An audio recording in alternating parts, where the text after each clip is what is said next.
Good morning. It's July 7th, day 14, I believe, and it's my day 2 in the city of Oslo. I'm a little early for my tour. The tour starts in 10:30 and it's 10 o'clock right now. And it's a Guru Walk tour, free. Of course, you pay by donation, depending on whether you like the tour or not. We've got 9 stops in a tour. Apparently we're going to stop at the tiger, a statue erected in 2020 to celebrate Oslo's millennium. And then we go on to Husgata, an historic street full of architectural unique designs. And then it's number 3 is Aker Brygge, a popular shopping area. And shipyard built in 1850. Then it's on to Aker Fortress, a medieval castle built in around 1299. Then it's City Hall, built in 1931 to 1950, and this is where they issue the Nobel Peace Prizes. Then it's off to Oslo Cathedral, built in 1697, and it's an historic landmark with Baroque architecture. And then Carl Jones Gate, followed by the Opera House, completed in 2008, renowned for its innovative design and waterfront location. Then finally, it's Stortinget, a Norwegian parliament built in between 1861 and 1866. There are a number of other locations I'd like to see. One is the Viking Museum,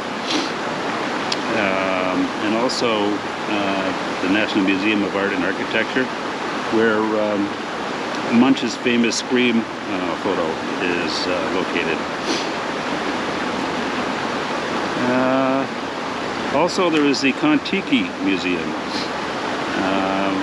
and apparently that's where they had the bamboo ship that sailed across the South Pacific. I'm not sure if I'm going to be able to get all this in today, weather depending. It's currently overcast, but it's not raining. It rained throughout the night and early this morning, and it looks like it's going to be a pretty good day. So I'm going to wait here for another half hour to catch up with our tour guide and the group, and then we can start the tour. Hopefully you'll find things enjoyable and interesting as we go along.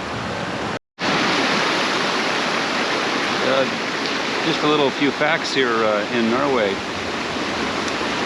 Firstly, they only have one official language, Norwegian of course, but I find that most people actually speak English. They take it from grade 3 or 4 onward. So wherever I go, language isn't an issue. I noticed that when I checked in to the hotel yesterday, there was 2 ladies from Germany, and the receptionist basically said that they don't speak German, so they had to use their English. And of course Oslo attracts people from all around the world and from different languages, and so they either have to speak English or Norwegian. So it's a bit of a bonus for people who come from English countries, because they don't have to speak Norwegian. Well, I guess I didn't get the memo there for the 10:30 tour with Guru Walks. No one sent me a message. I sent them a message asking what the change of meeting place were. Anyway, I got on to Guru Walking and reserved one for a meeting spot right here next to the tiger. It's about 10 minutes away from the start and no one's arrived, which is unusual. Normally they recommend that you come here for 10 minutes early. So we'll have to find out whether this is tour takes place or whether it's just a bit of a flaky organization. I'm just waiting outside here and seeing whether or not someone shows up. I did book, and they said there are 2 places still available. 2 places available for nowhere, I guess.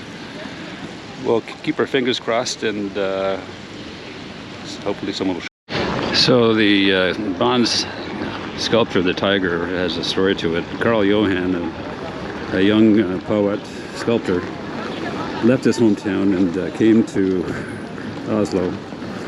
And when he arrived, he got sick. He had to spend 2 months inside a hospital without seeing anyone. During that time, he basically wrote a poem called The Horse and the Tiger. The horse referring to his original hometown, and the tiger, Oslo. And the connotation of the tiger is an aggressive animal, meaning that Oslo was aggressive. So people from different towns, actually, including Bergen, basically said that they liked the reference to Oslo because it's a bigger city. They have streets named after Carl Johan. So this is a monument. It's not Thor's hammer. It's a monument to the Norwegians in the resistance of fighting Nazi Germany, and basically it's smashing the swastika. This is the Oslo Library. It's very elaborate. And this one is the document library in the city, in the neighborhood. Quite a unique architecture. Okay. Parts of the stories are cantilevered over. 2019. It was open for 3 months before. Are also incentivized. Our tour guide basically said that they offer many free classes here for the citizens of Norway, particularly during the winter months when there's very little daylight. There are several courses actually that deal with battle reenactment. They have a carpentry course to make weapons and metalwork, as well as weapons, choreography class to allow them to basically reenact battles, and they put a performance on in September at the fortress, the Aker Fortress. Here is the Opera House over here. Beautiful structure. Apparently it is a little slippery going up the hill over here, but it offers a great view of the fjords. Here's a cruise ship terminal. So these are floating saunas apparently. There's about 200 of them actually in Oslo. Finland actually has 2.5 million saunas for a population of 5 million. More about the Opera House. The design is supposed to represent an iceberg floating into the sea. And this glass sculpture over here is supposed to be part of the iceberg.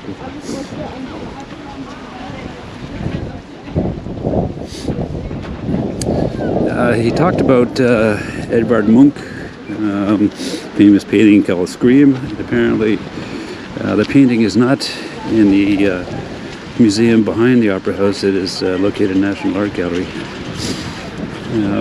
His inspiration came one day when Edvard Munch was walking during the night, and basically all he saw was red sky, and he essentially felt the horror of that, and so he created that painting, which he screams. So that's the source and inspiration of the famous painting. Actually has the highest per capita usage of EVs, and our tour guide explained why.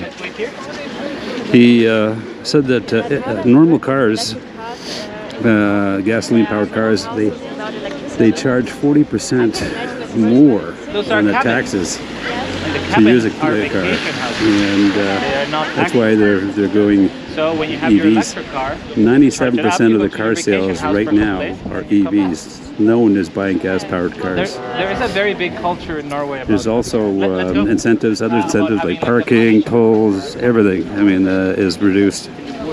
And the Norwegian fund basically pays the 40% tax on EVs. Norway actually is super rich in oil, but they do carry a national debt. And strangely, the fund that they have, similar to the Alberta Heritage Fund, has accumulated $1.7 trillion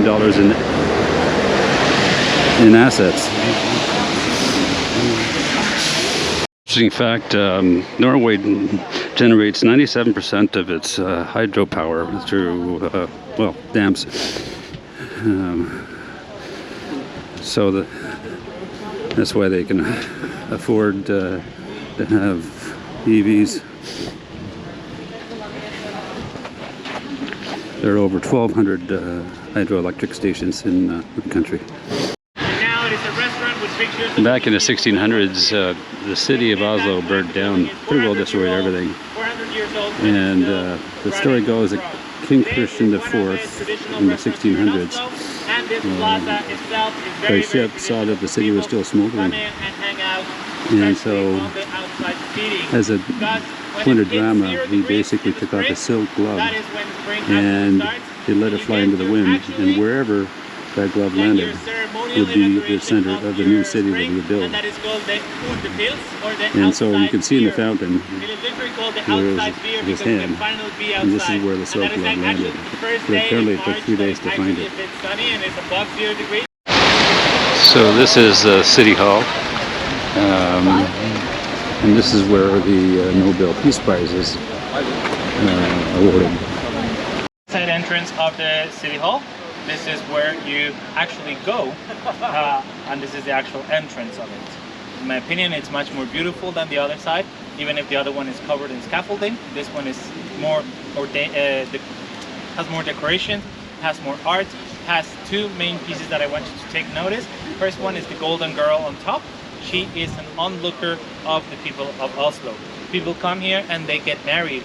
So she's looking over you, she's looking over the people that have just joined their lives in matrimony. And there is also two swans in the middle of the fountain, and it's in the middle of this fountain that they represent the two people coming together in matrimony. Not only do we see here a lot of Nobel Peace Prizes, we see a lot of wedding rings as well.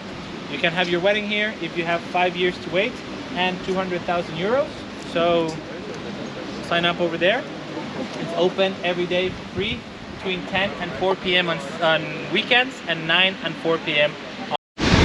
Well, I just completed the tour of Oslo. It was very informative. I thoroughly enjoyed it.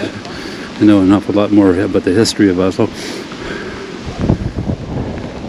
It started to rain again, and not very pleasant. Rather than walk back, I think I might take the tram. There's the fortress here in Norway. The Burkhouse Fortress, I believe. And I hope you enjoyed the tour as much as I did, vicariously. So, I think by the time I get back, it will have been 10 kilometers. Alright, well, that's it for today. Thanks for watching.